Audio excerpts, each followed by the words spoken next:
Welcome to food crush ಮೇಘು vlogs. ನಾನು ನಿಮ್ಮ ಮೇಘ್ನ. ಎಲ್ಲರೂ ಹೇಗಿದ್ದೀರಾ? ಎಲ್ಲರೂ ತುಂಬ ಚೆನ್ನಾಗಿದ್ದೀರಾ ಅನ್ಕೋತೀನಿ. ನಾನು ಕೂಡ ತುಂಬ ಚೆನ್ನಾಗಿದ್ದೀನಿ. ಬನ್ನಿ ಇವತ್ತಿನ ವ್ಲಾಗ್ನ ಸ್ಟಾರ್ಟ್ ಮಾಡೋಣ. ನಾನು ಇವತ್ತಿನ ಈವ್ನಿಂಗ್ ಟು ನೈಟ್ ರೊಟೀನ್ ನಮ್ಮದು ಯಾವ ಥರ ಇರುತ್ತೆ ಅಂತ ನಾನು ವ್ಲಾಗ್ನ ಸ್ಟಾರ್ಟ್ ಮಾಡಿದ್ದೀನಿ. ನಂದು ಇದು ಫಸ್ಟ್ ಡೈಲಿ ವ್ಲಾಗ್ನ ರೊಟೀನ್ನ ಮಾಡ್ತಾ ಇರೋದು. ಇದೇ ನನ್ನ ಫಸ್ಟ್ ವಿಡಿಯೋ ಆಗಿರುತ್ತೆ. ಸಂಜೆ ಎಲ್ಲರ ಥರ ನಾನು ಸಹ ಕಸ ಹೊಡೆದ್ಬಿಟ್ಟು ಒಳಗೆ ಮತ್ತು ಹೊರಗೆ ಕಸ ಹೊಡೆದು ಅಂಗಳಕ್ಕೆ ನೀರು ಹಾಕಿ ದೀಪನ ಹಚ್ಚೋದಕ್ಕೆ ಶುರು ಮಾಡಿದೆ. ದೀಪ ಹಚ್ಚಿದ ನಂತರ ಈವ್ನಿಂಗ್ ಟೀ ಟೈಮಲ್ಲಿ ನಮ್ಮನೇಲಿ ಟೀ ಸ್ವಲ್ಪ ಕಡಿಮೆ. ನಾನು ನನ್ನ ಹಸ್ಬೆಂಡ್ ಟೀ ಸಹ ಕುಡಿಯೋದಿಲ್ಲ. ನಮ್ಮ ಅತ್ತೆ ಮಾವ ಟೀ ಕುಡಿಯೋದ್ರಿಂದ 4 ಗಂಟೆಗೆ ಟೀ ಆಗಿರೋದ್ರಿಂದ ಸಂಜೆ ಟೀ ಏನು ಬೇಡ ಅಂದರು. ಸೊ ನೈಟಿಗೆ ಡಿನ್ನರ್ ಏನು ಮಾಡೋಣ ಅಂತ ಥಿಂಕ್ ಮಾಡ್ತಿರುವಾಗ ಮೆಂತೆ ಚಪಾತಿ ಮತ್ತು ವೆಜಿಟೇಬಲ್ ಕುರ್ಮಾನ ಮಾಡೋಣ ಅಂದ್ಕೊಂಡೆ. ಸೊ ನಮ್ಮದು ಗುರುವಾರ ಸಂತೆ ಆಗಿರೋದ್ರಿಂದ ಎಲ್ಲ ಥರ ತರಕಾರಿ ಇತ್ತು. ಸೊ ಫ್ರೈಡೇ ಇದನ್ನು ವ್ಲಾಗ್ನ ಮಾಡ್ತಾ ಇರೋದು. ಸೊ ಹಾಗಾಗಿ ಎಲ್ಲ ಥರ ತರಕಾರಿ ಇರೋದ್ರಿಂದ ವೆಜಿಟೇಬಲ್ನ ಕುರ್ಮಾನ ಮಾಡೋಣ ಅಂದ್ಕೊಂಡು ಸೊ ಮೆಂತೆ ಚಪಾತಿ ಮತ್ತು ವೆಜಿಟೇಬಲ್ನ ಕುರ್ಮಾನ ಮಾಡ್ತಾ ಇದ್ದೀನಿ. ಹಾಗೆ ಒಂದು ಡ್ರೈ ಫ್ರೂಟ್ಸ್ ಡೆಸರ್ಟ್ ರೆಸಿಪಿನ ಮಾಡೋಣ ಅಂತ ಅಂದ್ಕೊಂಡೆ. ಫಸ್ಟ್ ಡೈಲಿ ಲಾಗ್ ಆಗಿರೋದ್ರಿಂದ ನಂದು ಒಂದು ಹೊಸ ರೆಸಿಪಿ ಜೊತೆಗೆ ನಾನು ಲಾಗ್ನ ಶುರು ಮಾಡೋಣ ಅಂತ ಅಂದ್ಕೊಂಡ್ಬಿಟ್ಟು ಡ್ರೈ ಫ್ರೂಟ್ ಡೆಸರ್ಟ್ನ ಮಾಡ್ತಾ ಇದ್ದೀನಿ. ಅಂದರೆ ಇದು ಒಂಥರ ಗಡ್ಬಡ್ ಟೈಪ್ ಇರುತ್ತೆ. ಎಲ್ಲ ಥರ fruits, dry fruits, so step by step ಇರೋದ್ರಿಂದ ತುಂಬಾ ತಿನ್ನೋದಕ್ಕೆ ತುಂಬ ಚೆನ್ನಾಗಿರುತ್ತೆ. ನೈಟ್ ಊಟ ಆದ ನಂತರ ಅದನ್ನು ತಿನ್ನೋಣ ಅಂತ ಅಂದ್ಕೊಂಡು ಅದನ್ನು ಮಾಡೋಣ ಅಂತ ಶುರು ಮಾಡಿಕೊಂಡೆ. ಫಸ್ಟು ನಾನು ಚಪಾತಿ ಹಿಟ್ಟನ್ನ ಕಲಸಿ ಇಟ್ಬಿಡ್ತಾ ಇದ್ದೀನಿ. ಯಾಕಂದರೆ ಅದು ನೆಂದ್ಕೊಂಡಷ್ಟು ನಾವು ಚಪಾತಿ ತುಂಬ ಸಾಫ್ಟ್ ಆಗುತ್ತೆ. ಸೊ ಹಾಗಾಗಿ ನಾನು ಯಾವಾಗಲೇ ಅಷ್ಟೇ ಮಾಡೋಕ್ಕಿಂತ ಮುಂಚೆ ನಾನು ಫಸ್ಟು ಚಪಾತಿ ಹಿಟ್ಟನ್ನ ಕಲಸಿ ಇಟ್ಬಿಟ್ಟಿರ್ತೀನಿ. 2.5 ಕಪ್ಪಷ್ಟು ನಾನು ಚಪಾತಿ ಹಿಟ್ಟು, ಅದಕ್ಕೆ ಒಂದು ಸಣ್ಣದಾಗಿ ಹೆಚ್ಚಿಟ್ಕೊಂಡಿರೋ ಮೆಂತ್ಯ ಸೊಪ್ಪು, ಅಂದರೆ ಈಗ ಮಾರ್ಕೆಟಲ್ಲಿ ಸಿಗುತ್ತಲ್ಲ ಒಂದು ಸೂಡಷ್ಟು, ಅದರಲ್ಲಿ 1/2 ಸೂಡಷ್ಟು ನಾನು ಚಿಕ್ಕದಾಗಿ ಹೆಚ್ಕೊಂಡು ಹಾಕಿದ್ದೀನಿ. ರುಚಿಗೆ ತಕ್ಕಷ್ಟು ಉಪ್ಪನ್ನ ಹಾಕಿ ಸ್ವಲ್ಪ 1-2 ಸ್ಪೂನಷ್ಟು ಎಣ್ಣೆನ ಹಾಕಿ ಚೆನ್ನಾಗಿ ನೀರಲ್ಲಿ ಚೆನ್ನಾಗಿ ಕಲಿಸ್ಕೊಂಡ್ಬಿಟ್ಟು ಲಾಸ್ಟಿಗೆ ಇನ್ನೂ ಸ್ವಲ್ಪ ಎಣ್ಣೆ ಹಾಕಿ ನೆನೆಯೋದಕ್ಕೆ ಬಿಡ್ತಾಯಿದ್ದೀನಿ. ಇವಾಗ ಡ್ರೈ ಫ್ರೂಟ್ ಡೆಸರ್ಟ್ಸ್ನ ಮಾಡ್ಕೋತಾ ಇದ್ದೀನಿ. ಮೊದಲಿಗೆ ಒಂದು 10-12 ಬಾದಾಮಿನ ಸ್ವಲ್ಪ ಡ್ರೈ ರೋಸ್ಟ್ ಮಾಡ್ಕೋಬೇಕು. ಒಂದು ಸಣ್ಣ ಬೌಲಲ್ಲಿ 1.5 spoon pumpkin seeds, 1.5 spoon sunflower ಸೀಡ್ಸ್ನ ಹಾಕ್ಕೊಂಡು ಸ್ವಲ್ಪ ಡ್ರೈ ರೋಸ್ಟ್ ಮಾಡ್ಕೋತಾ ಇದ್ದೀನಿ. ನಿಮಗೆ ಇಷ್ಟ ಬಂದ ಸೀಡ್ಸ್ನ ಹಾಕೋಬೋದು. Watermelon seeds, Musk Milan seeds, ನಿಮಗೆ ಯಾವ ಸೀಡ್ಸ್ ಮನೇಲಿ ಯಾವುದಿರುತ್ತೋ ಅದನ್ನೇ ಹಾಕ್ಕೋಬೋದು. ಒಂದು 2-3 ಡೇಟ್ಸ್ನ ಹಾಕ್ಕೋತಾ ಇದ್ದೀನಿ, ಅಂದರೆ ಖರ್ಜೂರ. ಸೊ ಅದನ್ನು ಸ್ವಲ್ಪ ಬೆಚ್ಚಗೆ ಮಾಡ್ಕೋಬೇಕಷ್ಟೆ. ಅದನ್ನು ಬೆಚ್ಚಗೆ ಮಾಡಿಕೊಂಡು ಮಿಕ್ಸಿಯಲ್ಲಿ ಸ್ವಲ್ಪ ತರಿಯಾಗಾದರೂ ಇಲ್ಲೊಂಥರ ಪೌಡ್ರ್ ಟೈಪ್ ಆದರೂ ರುಬ್ಕೋಬೇಕು ಅದನ್ನು ಚೆನ್ನಾಗಿ. ನಾನಿಲ್ಲಿ ಚೆನ್ನಾಗಿ ಒಂಥರ ರುಬ್ಕೊಂಡಿದ್ದೀನಿ. ಸೊ ಈಗ ಇದಕ್ಕೆಲ್ಲ ಹಣ್ಣುಗಳು ಬೇಕು. ಮನೇಲಿ ಯಾವ ಹಣ್ಣಿದೆಯೋ ಅದನ್ನೇ ಹಾಕ್ಕೋಬೋದು. ಮೊದಲು ಮೇನಾಗಿ ಬೇಕು ಅನ್ನೋದು ದಾಳಿಂಬೆ ಹಣ್ಣು. ದಾಳಿಂಬೆ ಹಣ್ಣಿದ್ರೆ ತುಂಬಾ ಚೆನ್ನಾಗಿರುತ್ತೆ. ಸೊ ನಾನಿಲ್ಲಿ 1 ದಾಳಿಂಬೆ ಹಣ್ಣು ಸುಲ್ಕೊಂಡಿದ್ದೀನಿ, 2 ಕಿತ್ತಳೆ ಹಣ್ಣು ಸುಲ್ಕೊಂಡಿದ್ದೀನಿ, 1 ಆ್ಯಪಲ್ನ ಚಿಕ್ಕದಾಗಿ ಕಟ್ ಮಾಡಿಟ್ಕೊಂಡಿದ್ದೀನಿ. ಹಾಗೆ ಡ್ರೈ ಫ್ರೂಟ್ಸು ಸಹ ತೊಗೊಂಡಿದ್ದೀನಿ, ದ್ರಾಕ್ಷಿ, ಪಿಸ್ತಾ, ಗೋಡಂಬಿ, ಸೊ ಎಲ್ಲನೂ ತೊಗೊಂಡಿದ್ದೀನಿ. ನಿಮ್ಗೆ ಇಷ್ಟವಾಗಿರೋದು ಪಪ್ಪಾಯ, ಪೈನಾಪಲ್ ಅದು ಸಹ ಇದ್ದರೆ ಅದನ್ನು ತುಂಬ ಚೆನ್ನಾಗಿರುತ್ತೆ. ಸೊ ನಾನು ಮನೇಲಿರೋ ಹಣ್ಣುಗಳನ್ನ ತೊಗೊಂಡು ನಾನು ಇದನ್ನು ಡ್ರೈ ಫ್ರೂಟ್ ಡೆಸರ್ಟ್ನ ಮಾಡ್ತಾ ಇರೋದು. ಮೊದಲಿಗೆ ಇದನ್ನು ಕಿತ್ತಳೆ ಹಣ್ಣನ್ನ ಸ್ವಲ್ಪ ಮಿಕ್ಸಿ ಮಾಡ್ಕೋಬೇಕು. ಅಂದರೆ ಅದನ್ನು ಹಣ್ಣು ಇರುತ್ತಲ್ವ ಅದನ್ನು ಸ್ವಲ್ಪ ಮಿಕ್ಸಿ ಮಾಡಿಕೊಂಡ್ರೆ ಚೆನ್ನಾಗಿರುತ್ತೆ ಅಂತ ನಾನೇನು ಮಾಡ್ತಾಯಿದ್ದೀನಿ, ಅದಕ್ಕೆ ಒಂದು ಸ್ವಲ್ಪ ಉಪ್ಪನ್ನ ಹಾಕ್ಕೊಂಡ್ಬಿಟ್ಟು ಮಿಕ್ಸಿ ಮಾಡ್ಕೋತಾ ಇದ್ದೀನಿ. ಹಾಗೆ 1 ಸ್ಪೂನಷ್ಟು ಜೇನುತುಪ್ಪನ ಹಾಕ್ಕೋತಾ ಇದ್ದೀನಿ ಸ್ವೀಟ್ನೆಸ್ಸಿಗೋಸ್ಕರ.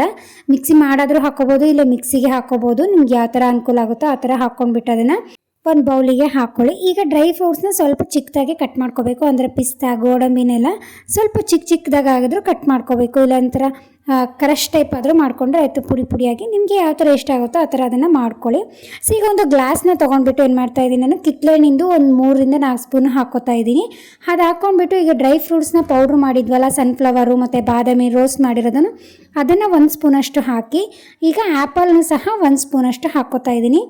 ಆ್ಯಪಲ್ನ ಹಾಕ್ಕೊಂಡ್ಬಿಟ್ಟು ದಾಳಿಂಬೆ ಹಣ್ಣಿಂದು ಒಂದು 3 ಸ್ಪೂನ್ ಹಾಕ್ಕೋತಾ ಇದ್ದೀನಿ. ನಿಮಗೆ ಹಣ್ಣು ಯಾವ್ದು ಇಷ್ಟ ಆಗುತ್ತೋ ಅದನ್ನು ಹಾಕ್ಕೋಬೋದು. ಪಪ್ಪಾಯ ಇಲ್ಲಾಂದರೆ ಪಪ್ಪಾಯ ಮಿಕ್ಸಿ ಮಾಡಿ ಹಾಕ್ಕೋಬೋದು. ಆಮೇಲೆ ಪೈನಾಪಲ್ ತುಂಬ ಚೆನ್ನಾಗಿರುತ್ತೆ, ಪೈನಾಪಲ್ ಸಹ ಮಿಕ್ಸಿ ಮಾಡಿ ಅದನ್ನು ಸಹ ಹಾಕ್ಕೋಬೋದು. ಈಗ ನೋಡಿ ಹಾಕ್ಕೋತಾ ಇದ್ದೀನಿ. ಇದನ್ನ ಹಾಕಿದ ತಕ್ಷಣ ದಾಳಿಂಬೆ ಹಣ್ಣು ಹಾಕ್ಕೋತಾ ಇದ್ದೀನಿ, ಒಂದು 3-4 ಸ್ಪೂನಷ್ಟು. ಜಾಸ್ತಿ ಇದಕ್ಕೆ ಒಂಥರ ದಾಳಿಂಬೆ ಹಣ್ಣು ಇದನ್ನೇ ಚೆನ್ನಾಗಿ ಮಧ್ಯದಲ್ಲಿ ಒಂಥರ ಕ್ರಂಚಿ ಟೈಪ್ ಎಲ್ಲ ಬರ್ತಾ ಇರುತ್ತಲ್ಲ, ಅದು ತುಂಬ ಚೆನ್ನಾಗಿರುತ್ತೆ. ಸೊ ಈಗ ಮತ್ತೆ ಅದ್ರ ಮೇಲೆ ನಾವು ಅದನ್ನು ಡ್ರೈ ಫ್ರೂಟ್ಸಿಂದು ಪೌಡ್ರ್ ಸಹ ಹಾಕ್ಕೋತಾ ಇದ್ದೀನಿ. ಅದನ್ನ ಹಾಕ್ಕೊಂಡು ಮತ್ತೆ ಕಿತ್ತಳೆ ಹಣ್ಣಿಂದು 1-2-3 ಸ್ಪೂನ್ನ ಹಾಕ್ಕೋತಾ ಇದ್ದೀನಿ. ಆಮೇಲೆ ಮತ್ತೆ ಆ್ಯಪಲಿಂದು ಒಂದು 3-4 ಸ್ಟೆಪ್ಸ್ ಅದನ್ನು 1 ಬೈ ಹಾಕ್ಕೋತಾ ಇದ್ದೀನಿ. ಸೊ ಅದೇ ಸ್ಟೆಪ್ಪಲ್ಲೇ ಹಾಕ್ಕೋಬೇಕಂತೇನಿಲ್ಲ, ನಿಮಗೆ ಯಾವ ಥರ ಇಷ್ಟ ಆಗುತ್ತೋ ಆ ಥರ ಹಾಕ್ಕೊಳ್ಳಿ. ಸೊ ಲಾಸ್ಟಿಗೆ ಒಂದು ಸ್ವಲ್ಪ ಜಾಸ್ತಿ ದಾಳಿಂಬೆ ಹಣ್ಣು ಹಾಕಿ ಇವಾಗ ಡ್ರೈ ಫ್ರೂಟ್ಸಿಂದ ಜಾಸ್ತಿಗೆ ಸ್ವಲ್ಪ ಮೇಲೆ ಫಸ್ಟು ಕ್ರಂಚಿಯಾಗಿ ಸಿಗುತ್ತೆ ಅಲ್ವಾ ಡ್ರೈ ಫ್ರೂಟ್ಸು, ತುಂಬಾ ಚೆನ್ನಾಗಿರುತ್ತೆ. ಸೊ ಇವಾಗ ದ್ರಾಕ್ಷಿ ಮತ್ತು ಅದಕ್ಕೊಂದು ಸ್ವಲ್ಪ ಡೆಕೋರೇಟಿವ್ ಟೈಪ್ ಹಾಕಿ ನಾನು ಹಾಕ್ಕೊಂಡ್ಬಿಟ್ಟು ಮಾಡ್ಕೋತಾ ಇದ್ದೀನಿ. ಈಗ ಅದನ್ನು ಒಂದು 1 ಅವರ್ ಅಷ್ಟು ನಾನು ಅದನ್ನು ಫ್ರಿಜ್ಜಲ್ಲಿ ಇಡ್ತಾಯಿದ್ದೀನಿ. ಕೂಲ್ ಆದಮೇಲೆ ಇನ್ನೂ ತುಂಬಾ ಟೇಸ್ಟಿಯಾಗಿರುತ್ತೆ ಅಂತ ನಾನು ಅದಕ್ಕೆ ಮುಂಚೆನೇ ಮಾಡ್ಕೊಂಡ್ಬಿಟ್ಟೆ, ಪಲ್ಯ ಆಗೋದಕ್ಕೂ ಮುಂಚೆ. ಈಗ ನಮ್ಮನೇಲಿರೋದು 5 ಮೆಂಬರ್ಸ್ ಇದ್ವಿ. ಸೊ ಹಾಗಾಗಿ ಎಲ್ಲದಕ್ಕೂ ಇನ್ನೂ ಸ್ವಲ್ಪ ಹಣ್ಣೆಲ್ಲ ಹೆಚ್ಕೊಂಡ್ಬಿಟ್ಟು ನಾನು 5 ಮೆಂಬರ್ಸಿಗೆ ಆಗೋಷ್ಟು ಸೇಮ್ ಅದೇ ಥರ ಮಾಡಿಕೊಂಡು ನಾನು ಅದನ್ನು ಫ್ರಿಜ್ಜಲ್ಲಿ 1 ಅವರ್ ಅಷ್ಟು ಆಗೋಷ್ಟು ನಾನು ಇಡ್ತಾಯಿದ್ದೀನಿ. ನೀವು ಅಷ್ಟೇ ಅಂತಾರೆ ಡಿನ್ನರ್ ರೆಡಿ ಆಗೋದಕ್ಕೂ ಮುಂಚೆ ಈ ಥರ ಮಾಡಿಟ್ಕೊಂಡು ಒಂದು ಸ್ವಲ್ಪ ಫ್ರಿಜ್ಜಲ್ಲಿ 1 ಅವರ್ ಆಗಿಟ್ಟರೆ ತುಂಬ ಕೂಲಾಗಿ ತುಂಬ ಚೆನ್ನಾಗಿರುತ್ತೆ. ಸೊ ಊಟ ಆದಮೇಲೆ ತಿನ್ನೋಕ್ಕೆ ತುಂಬ ಟೇಸ್ಟಿ ಆಗಿರುತ್ತೆ. ಸೊ ಈಗ ಆದ ನಂತರ ನಾನು ವೆಜಿಟೇಬಲ್ ಕುರ್ಮಾನ ಮಾಡ್ಕೊಳ್ಳೋದಕ್ಕೆ ತರಕಾರಿಗಳನ್ನೆಲ್ಲ ಹೆಚ್ಕೊಂಡು ಈಗ ಅದಕ್ಕೆ ಮಸಾಲೆಗೆ ಏನೇನು ಬೇಕು ಅಂತ ಸ್ವಲ್ಪ ಎಣ್ಣೆಲೆಲ್ಲ ಹುರ್ಕೋತಾ ಇದ್ದೀನಿ. ಅದನ್ನು 1 ಮೀಡಿಯಮ್ ಸೈಜ್ ಈರುಳ್ಳಿ, 2 ಟೊಮ್ಯಾಟೊ, 5ರಿಂದ 6 ಒಣಮೆಣಸಿನ್ಕಾಯಿ, ಖಾರ ಇರೋದನ್ನ ನೋಡಿ ಹಾಕ್ಕೊಳ್ಳಿ, 1 ಇಂಚಷ್ಟು ಶುಂಠಿ, 5-6 ಸಣ್ಣ ಬೆಳ್ಳುಳ್ಳಿ. ಸೊ ಇದನ್ನೆಲ್ಲ ಸ್ವಲ್ಪ ಚೆನ್ನಾಗಿ ಎಣ್ಣೆಯಲ್ಲಿ ಹುರ್ಕೋಬೇಕು. ಮಸಾಲೆ 1 ಸ್ಪೂನ್ ಸೋಂಪು, 4 ಲವಂಗ, 1 ಚೂರು ಸ್ಟಾರ್ ಫ್ಲವರ್ ಸಣ್ಣ ಪೀಸು, 2 ಏಲಕ್ಕಿ, 5-6 ಮೆಣಸು, 1 ಸಣ್ಣ ಪೀಸಷ್ಟು ಚಕ್ಕೆ. ಸೊ ಇದನ್ನೆಲ್ಲ ಹಾಕಿ ಚೆನ್ನಾಗಿ ಎಣ್ಣೆಲೆಲ್ಲ ಚೆನ್ನಾಗಿ ಹುರ್ಕೊಂಡು 1/4 ಕಪ್ ಆಗೋಷ್ಟು ಹಸಿ ಕೊಬ್ಬರಿ, ಸ್ವಲ್ಪ ಕೊತ್ತಂಬರಿ ಸೊಪ್ಪು, ಸ್ವಲ್ಪ ಬೆಚ್ಚಗೆ ಮಾಡ್ಕೊಂಡ್ರೆ ಆಯಿತು. ಅದನ್ನೇ ಸ್ವಲ್ಪ ಗ್ಯಾಸ್ ಆಫ್ ಮಾಡಿ ಅದನ್ನೇ ಕೂಲ್ ಆಗೋದಕ್ಕೆ ಬಿಡಿ. ಸೊ ನಾನು ತುಂಬ ಈ ಡ್ರೈ ಫ್ರೂಟ್ ಡೆಸರ್ಟು ಮತ್ತು ವೆಜಿಟೇಬಲ್ ಕುರ್ಮಾ ಮಾಡೋದ್ರಿಂದ ತುಂಬಾ ಟೈಮ್ ಆಗಿತ್ತು. ಸೊ ಹಾಗಾಗಿ ಫಾಸ್ಟಾಗಿ ಮಾಡೋಕ್ಕೆ ಶುರು ಮಾಡ್ಕೊಂಡ್ಬಿಟ್ಟಿದ್ದೆ ನಾನು ಅಡುಗೆನ. ಸೊ ಈಗ ಅದನ್ನು ಕೂಲ್ ಆಗೋದಕ್ಕೆ ಬಿಡ್ತಾ ಇದ್ದೀನಿ. ಸೊ ಕೂಲ್ ಆದಮೇಲೆ ಅದನ್ನು ರುಬ್ಕೋಬೇಕು. ಸೊ ಅಷ್ಟರಲ್ಲಿ ಸ್ವಲ್ಪ ಒಗ್ಗರಣೆ ಹಾಕೊಂಬಿಡೋಣ ಅಂತ ಒಂದು ಕುಕ್ಕರಲ್ಲಿ 3ರಿಂದ 4 ಸ್ಪೂನ್ ಎಣ್ಣೆನ ಹಾಕೋತಾ ಇದ್ದೀನಿ. ಎಣ್ಣೆ ಸ್ವಲ್ಪ ಚೆನ್ನಾಗಿ ಕಾದ್ಮೇಲೆ 1/2 ಸ್ಪೂನ್ ಸಾಸಿವೆ, 1/2 ಸ್ಪೂನ್ ಜೀರಿಗೆ, 1-2 ಹೆಸರು ಕರಿಬೇವು ಎಲ್ಲ ಚಟಪಟ ಸಿಡಿದ್ಮೇಲೆ ಸೊ 2 ಮೀಡಿಯಮ್ ಸೈಜ್ ಆಗಿರೋಂಥ ಕ್ಯಾರೆಟು, 1 ಮೀಡಿಯಮ್ ಸೈಜ್ ಈರುಳ್ಳಿ, ಒಂದು 15ರಿಂದ 20 ಬೀನ್ಸು, 1 ದೊಡ್ಡ ಕ್ಯಾಪ್ಸಿಕಮ್ಮು, 1 ದೊಡ್ಡ ನವಿಲುಕೋಸು, 1 ದೊಡ್ಡದು ಆಲೂಗಡ್ಡೆ. ಸೊ ಎಲ್ಲ ತರಕಾರಿ ಫ್ರೆಶ್ ಆಗಿತ್ತು. ಸೊ ಎಲ್ಲ ಚೆನ್ನಾಗಿ ಮೀಡಿಯಮ್ ಸೈಜಲ್ಲಿ ಕಟ್ ಮಾಡಿಕೊಂಡು ಅದನ್ನು ಎಣ್ಣೆಯಲ್ಲಿ ಸ್ವಲ್ಪ ಮಾಗಾಡಿಸ್ತಾ ಇದ್ದೀನಿ. ಅಷ್ಟನ್ನು ಒಂದೇ ಸರಿ ಹಾಕ್ಕೊಂಡ್ಬಿಟ್ಟು. ಸೊ ಹಸಿ ಬಟಾಣಿ ಇದ್ದರೆ ಹಸಿ ಬಟಾಣಿ ಹಾಕ್ಕೊಳ್ಳಿ, ಇಲ್ಲಾಂದರೆ ನಾನು ರಾತ್ರಿ ನೆನೆಸಿಟ್ಟಿರೋ ಬಟಾಣಿನ ಹಾಕಿರೋದು. ಸೊ ಎಲ್ಲ ಚೆನ್ನಾಗಿ ಎಣ್ಣೆಯಲ್ಲಿ ಸ್ವಲ್ಪ ಮಾಗಾಡಿಸ್ಬೇಕು, ಚೆನ್ನಾಗಿ ಅದು ಮಾಗಾಡ್ದಷ್ಟು ಚೆನ್ನಾಗಿರುತ್ತೆ. ಸೊ ಈಗ ಕಡೆ ಒಗ್ಗರಣೆ ಹಾಕೋಷ್ಟೊತ್ತಿಗೆ ಇದು ಕೂಲ್ ಆಗಿದೆ ಮಸಾಲೆ ಸಾಮಾನೆಲ್ಲ. ಇದನ್ನು ಒಂದು ಮಿಕ್ಸಿ ಜಾರಿಗೆ ಹಾಕ್ಕೊಂಡು ರುಬ್ಕೊಳ್ಳೋಣ, ಒಂಥರ ಪೇಸ್ಟ್ ಥರ ರುಬ್ಕೋಬೇಕು. ಸೊ ನಿಮಗೆ ಇನ್ನೂ ಸ್ವಲ್ಪ ಗ್ರೇವಿ ಜಾಸ್ತಿ ಬೇಕು, ಗಟ್ಟಿ ಬೇಕಿತ್ತು ಅಂದರೆ ಇನ್ನೂ ಸ್ವಲ್ಪ ಜಾಸ್ತಿ ಹಾಕ್ಕೋಬೇಕಿತ್ತು. ನಾನು ಮೀಡಿಯಮ್ ಆಗಿ ಮಾಡ್ತಾ ಇರೋದ್ರಿಂದ ಸ್ವಲ್ಪನೇ ಹಾಕ್ಕೊಂಡಿದ್ದೆ ಮಸಾಲೆನ, ಒಂದು 1/4 ಕಪ್ ಆಗೋಷ್ಟು ಕೊಬ್ಬರಿ ಅಷ್ಟೇ ಹಾಕ್ಕೊಂಡಿದ್ದೀನಿ. ರುಚಿಗೆ ತಕ್ಕಷ್ಟು ಉಪ್ಪು. ಸೊ ನಾನೀಗ ಇದನ್ನು ಮಾಡ್ತಿರೋದು 5 ಮೆಂಬರ್ಸಿಗೆ ಆಗೋಷ್ಟು ನಾನು ಮಾಡ್ತಾಯಿದ್ದೀನಿ ಅದು ಅಳತೆನ. ಸೊ ನೀರನ್ನ ಹಾಕ್ಕೊಂಡ್ಬಿಟ್ಟು ಅದನ್ನು ಚೆನ್ನಾಗಿ ಒಂಥರ ಪೇಸ್ಟ್ ಥರ ರುಬ್ಕೋಬೇಕು ಅದನ್ನು.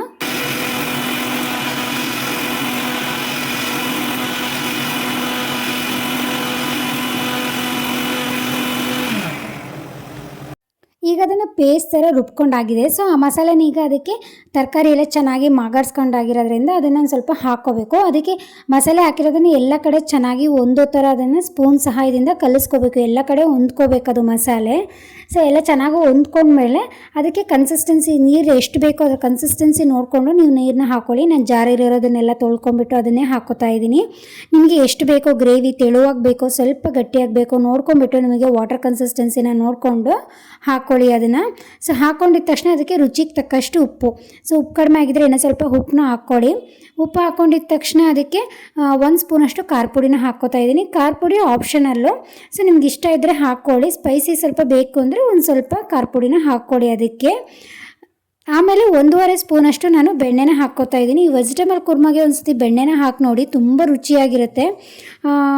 ಕಡಿಮೆ ಎಲ್ಲರೂ ಸ್ವಲ್ಪ ತುಪ್ಪ ಗಿಪ್ಪ ಹಾಕ್ತಾರೆ, ನಾನೊಂದು ಸ್ವಲ್ಪ ಬೆಣ್ಣೆನ ಹಾಕ್ತಾಯಿದ್ದೀನಿ, ತುಂಬ ರುಚಿ ಕೊಡ್ತೀನಿ. ನಾನು ಸ್ವಲ್ಪ ಸಾಮಾನ್ಯವಾಗಿ ವೆಜಿಟೇಬಲ್ ಕುರ್ಮಾ ಮಾಡುವಾಗ ಎಲ್ಲ ಬೆಣ್ಣೆನ ಹಾಕ್ಕೋತಾ ಇದ್ದೀನಿ, ತುಂಬಾ ಚೆನ್ನಾಗಿರುತ್ತೆ.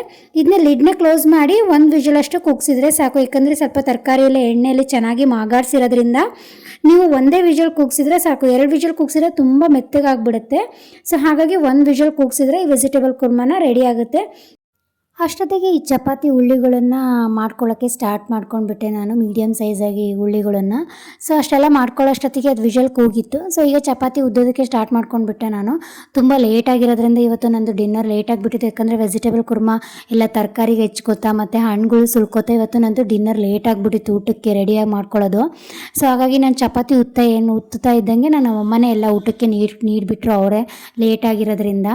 ಸೊ ನಾನು ಇದೇ ಚೇರಲ್ಲೇ ಚಪಾತಿ ಆಗಲಿ ರೊಟ್ಟಿ ಆಗಲಿ ಎಲ್ಲ ನಾನು ಇದೇ ಥರ ಚೇರ್ ಮೇಲೆ ಕೂತ್ಕೊಂಡು ಸಾಮಾನ್ಯವಾಗಿ ಉದ್ದೋದು. ತುಂಬ ನಿಂತುದ್ದಿದೆ ಸುಮ್ಮನೆ ಕಾಲು ನೋವು ಬರುತ್ತೆ ಅಂತ ನಾನೇನು ಮಾಡ್ತೀನಿ, ಸ್ಟಾರ್ಟಿಂಗಿಂದನೇ ಉದ್ದೋದಕ್ಕೆ ಸ್ಟಾರ್ಟ್ ಮಾಡ್ಕೊಂಡ್ಬಿಡ್ತೀನಿ. ಸೊ ವೆಜಿಟೇಬಲ್ ಕುರ್ಮಾ ಆಗಲಿ ಮೆಂತ್ಯ ಚಪಾತಿ ಆಗಲಿ ತುಂಬಾ ಟೇಸ್ಟಿಯಾಗಿ ಕೊಡ್ತು ಅಂತಾರೆ, 2 ಕಾಂಬಿನೇಷನ್ನು. ಸೊ ಎಲ್ಲ ಚಪಾತಿ ನಂದೇ ಲಾಸ್ಟ್ ಊಟ ಆಗಿರೋದ್ರಿಂದ ಎಲ್ಲ ಚಪಾತಿ ಊಟ ಮಾಡಿದ ತಕ್ಷಣ ಎಲ್ಲರಿಗೂ ಡ್ರೈ ಫ್ರೂಟ್ ರೆಸಾರ್ಟ್ನ ಸರ್ವ್ ಮಾಡಿದೆ. ತುಂಬಾ ರುಚಿಯಾಗಿದೆ ಅಂತಂದರು. ಒಂಥರ ಡ್ರೈ ಫ್ರೂಟ್ಸ್ ಆಗಲಿ ಹಣ್ಣಾಗಲಿ ಒಂಥರ ಎಲ್ಲ ಕ್ರಂಚಿನೆಸ್ ತುಂಬಾ ಟೇಸ್ಟಿಯಾಗಿದೆ ಅಂತಂದರು. ಎಲ್ಲ ತುಂಬಾ ಖುಷಿಪಟ್ಟರು. ಸೊ ನಾನು ಊಟ ಆದಮೇಲೆ ಲಾಸ್ಟಿಗೆ ಹೊರಗಡೆ ಜೋಲಿ ಮೇಲೆ ಕೂತ್ಕೊಂಡು ಅದನ್ನು ಟೇಸ್ಟ್ ಮಾಡ್ಕೋತಾ ನಮ್ಮ ಹಸ್ಬೆಂಡ್ ಜೊತೆ ಮಾತಾಡ್ಕೋತಾ ಕೂತಿದ್ದೆ. ತುಂಬಾ ರುಚಿಯಾಗಿತ್ತು. ಮುಂಚೆ ನಾನು ಪೈನಾಪಲ್ ಡೆಸರ್ಟ್ನ ಮಾಡ್ಕೊಂಡು ತಿಂದಿದ್ದೆ, ಅದು ತುಂಬಾ ಟೇಸ್ಟಿಯಾಗಿ ಕೊಟ್ಟಿತ್ತು. ನೆಕ್ಸ್ಟ್ ವ್ಲಾಗಲ್ಲಿ ಅದನ್ನು ಅಪ್ಲೋಡ್ ಮಾಡಿರ್ತೀನಿ.